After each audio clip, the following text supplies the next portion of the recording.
NVN के दोस्तों, नमस्कार, सलाम।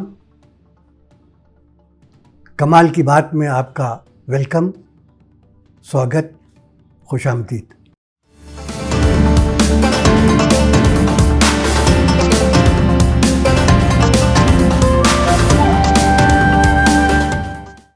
कमाल की बात में आज भारत लद्दाख सरहद पर जो कुछ हो रहा है उसकी बात करना ज़रूरी है।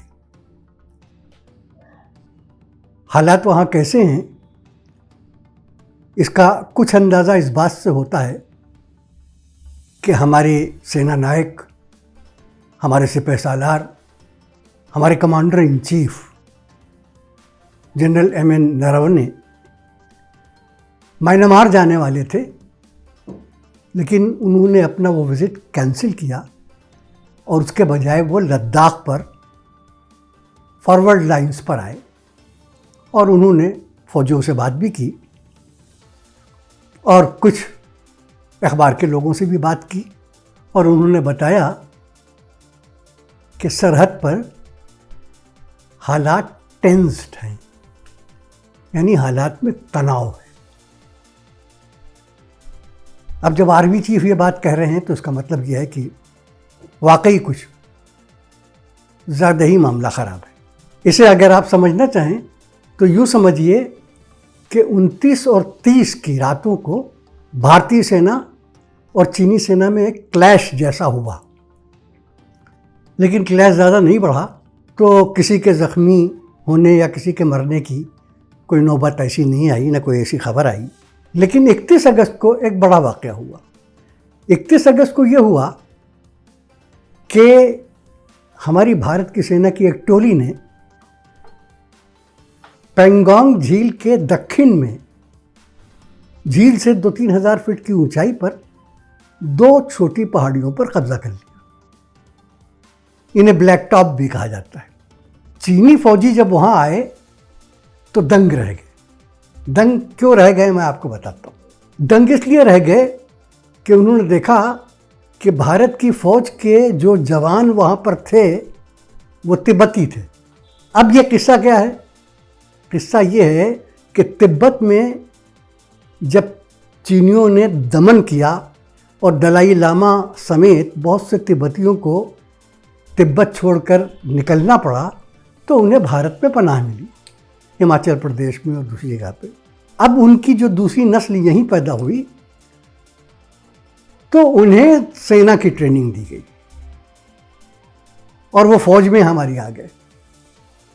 अब ये तिब्बती नौजवान इस इलाके में जहाँ ये वाक़या हुआ है उसकी जलवायु से, उसकी आबो हवा से आदी हैं। वो वहाँ रह सकते हैं क्योंकि वो पैदा ही उस इलाके में, उनके पुरखे पैदा हुए थे। उसके बाद उन्होंने उलझने की कोशिश नहीं की और वो चुपचाप लौट गए। तो इस तरीके से ये तो पता चला कि हमारी फ़ौज ने वहाँ वही किया जिसकी हर भारतवासी को अपनी फ़ौज से उम्मीद, वो हमारी उम्मीद पर पूरे उतरे, हमेशा पूरे उतरते। उनकी बहादुरी में कोई शक ही नहीं। लेकिन जो हमारा पॉलिटिकल एरिना है, जो हमारा सियासी राजनीतिक दायरा है, उसमें बड़ा कन्फ्यूजन पाया जाता है। अजीब किस्म का कन्फ्यूजन है। मैं आपको इसकी मिसाल देता हूँ। रूस में सिंघाई कॉरपोरेशन के में जो कंट्रीज शामिल हैं उनकी फ़ौजों का हर साल एक वार गेम होता है। सब मिलकर एक साथ एक्सरसाइज करते हैं।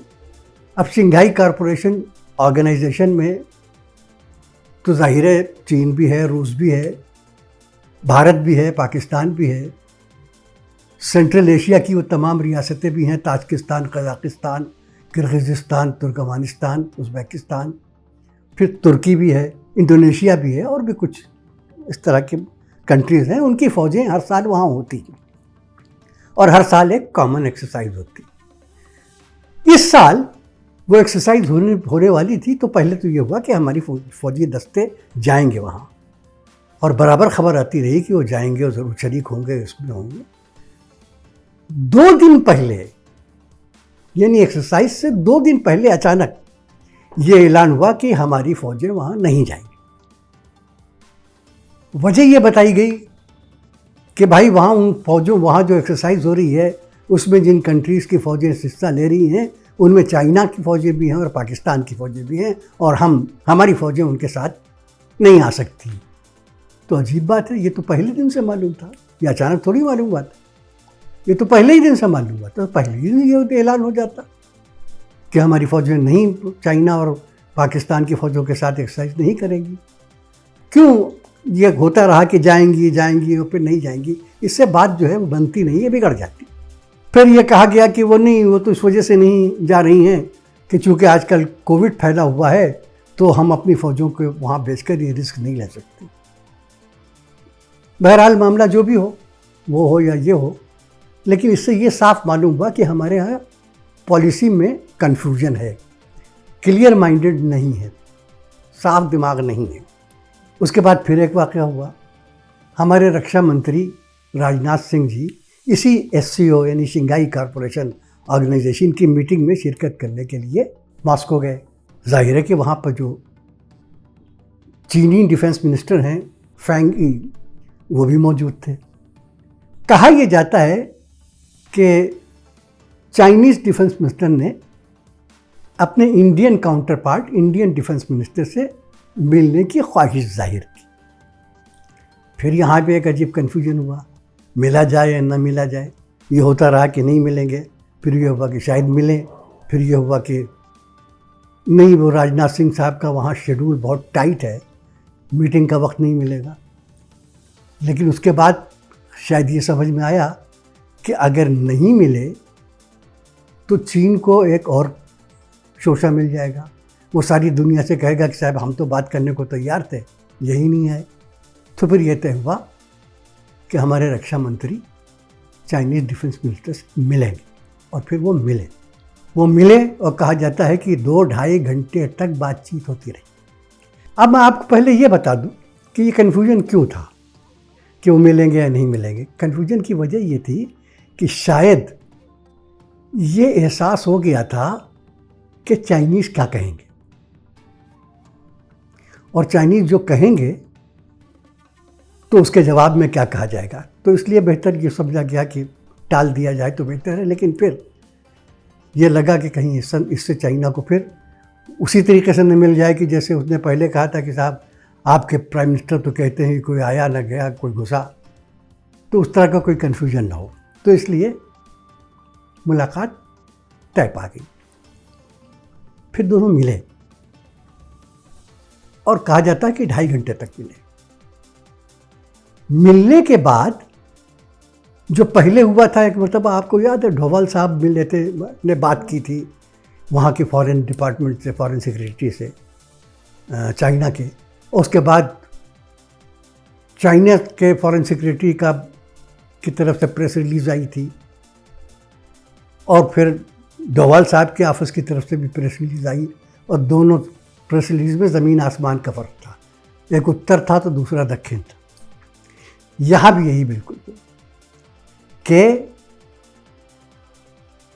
हमारी डिफेंस मिनिस्ट्री की तरफ से ये बयान सामने आया कि हमारे डिफेंस मिनिस्टर ने चाइनीज़ डिफेंस मिनिस्टर से ये कहा कि जब तक दोनों देशों में भरोसा नहीं कायम होगा और जब तक आप ये एक्सपेंशन, फैलाव की नीति नहीं छोड़ेंगे, तब तक बातचीत मुश्किल हो जाएगी। तो बेहतर यह है कि भरोसा पैदा किया जाए। अब मैं बता दूं भरोसा पैदा करने का मतलब से क्या मुराद थी। भरोसा कैसे पैदा हो सकता है? भरोसा उसी वक्त पैदा हो सकता है जब स्टेटस को एंटी हो जाए, यानी वो जूं की तू हालत हो जाए जो 5 अप्रैल से पहले थी। यानी चीनी फ़ौजें वहाँ चली जाएं जहाँ वो 5 अप्रैल से पहले थी, और भारतीय फ़ौजें वहाँ चली जाएं जहाँ वहाँ 5 अप्रैल से पहले थी। तो जाहिर है कि तभी भरोसा हो सकता है। तो ये कहा गया कि हमारे रक्षा मंत्री ने 2 टूक कह दिया कि जब तक ये नहीं होगा तब तक कोई।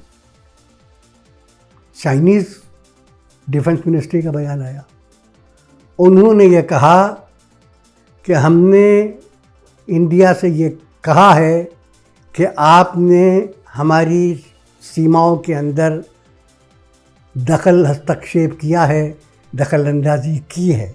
और उन्होंने ये क्यों कहा, याद आया आपको? याद दिलाऊं?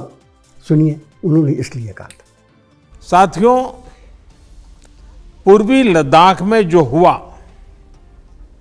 उसको लेकर आपने रक्षा मंत्री जी और विदेश मंत्री जी को सुना भी और प्रेजेंटेशन को भी देखा।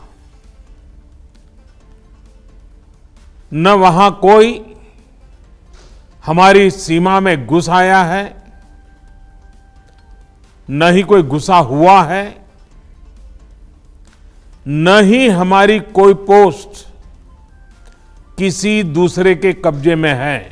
अब वो ये कहते हैं कि आप जो कर रहे हैं वो करना बंद कीजिए, और ये भी कहा कि आपके प्राइम मिनिस्टर ने हमारे प्रेसिडेंट शी जिनपिंग से जो वादे किए थे वो वादे पूरे क्यों नहीं किए। अब ये क्या किस्सा है? ये किस्सा ये है कि आपको याद होगा कि 1.5-2 साल पहले, इलेक्शन से कुछ पहले, हमारे प्रधान सेवक नरेंद्र मोदी जी एक बे एजेंडे की मीटिंग पर बिन बुलाए चीन गए थे, वुहान, और वहाँ शी जिनपिंग से उनकी मुलाकात हुई। कहा जाता है, मुझे नहीं मालूम कहाँ तक दुरुस्त है, कहा जाता है कि शी जिनपिंग ने उनसे ये कहा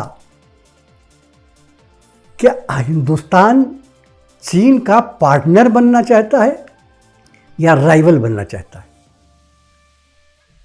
साथी बनना चाहता है या बैरी बनना चाहता है। और कहा जाता है कि हमारे प्रधान सेवक ने यह कहा कि नहीं, हम पार्टनर बनना चाहेंगे, साथी बनना चाहेंगे। तो चाइना के डिफेंस मिनिस्टर ने यह कहा कि उस वादे का क्या हुआ, वो वादा क्यों नहीं पूरा हुआ। तो नतीजा ये निकला कि इस मीटिंग को कुछ भी कहा जाए, ये एक नाकाम मीटिंग साबित हुई। लेकिन कम से कम ये है कि चलिए कुछ तो सिलसिला शुरू हुआ। शायद 2-4 नाकाम मीटिंग होने के बाद कोई मीटिंग कामयाब भी होगी, लेकिन मीटिंग कामयाब वही होगी जो नरेंद्र मोदी और शी जिनपिंग के बीच में होगी। बाकी लोग मिलते रहें, उससे कुछ फ़र्क नहीं पड़ेगा। अब आपको ये भी बताऊं कि ये सुना है कि हमारे फॉरेन मिनिस्टर सुब्रमण्यम जयशंकर जाने वाले हैं एससीओ की मीटिंग में, और वहाँ वो चाइना के फॉरेन मिनिस्टर से मिलेंगे। उन्होंने पहले कह दिया मैं मिलूँगा। तो अब ये बताइए, कोई कहता है हम मिलेंगे, कोई कहता है हम नहीं मिलेंगे, कोई कहता है कि हम फौजी जो ऑप्शन है वो भी हमारी टेबल पे है, कोई कहता है कि नहीं, बातचीत के अलावा कोई रास्ता ही नहीं है। तो ये अजीब सा एक कन्फ्यूजन फैला। इस कन्फ्यूजन को दूर करने की ज़रूरत है, और मैं एक बात फिर आपसे बताऊं कि दूर करने की एक ही सूरत है कि हमारे प्रधान सेवक और शी जिनपिंग में सीधे बात हो। जब तक ये नहीं होगा, ये सिलसिला चलता रहेगा। चीन समय बिता रहा है। सितंबर और अक्टूबर के महीने बहुत सख्त हैं, हमको समझ लेना चाहिए और उस हिसाब से अपनी सारी तैयारियां करना चाहिए। तो दोस्तों, आज के वीडियो में बात यही ख़त्म करते हैं, और एक बात आपसे रिक्वेस्ट करते हैं कि आपके तो दोस्त होंगे, जाहिर है, आप जितने लोग सुन रहे हैं, इस वीडियो को अपने कुछ दोस्तों तक भी पहुंचा दीजिए। सब्सक्राइब करेंगे तो आपको कोई पैसा नहीं देना पड़ेगा, हमारी व्यूवरशिप बढ़ जाएगी, इससे हमें फ़ायदा होगा।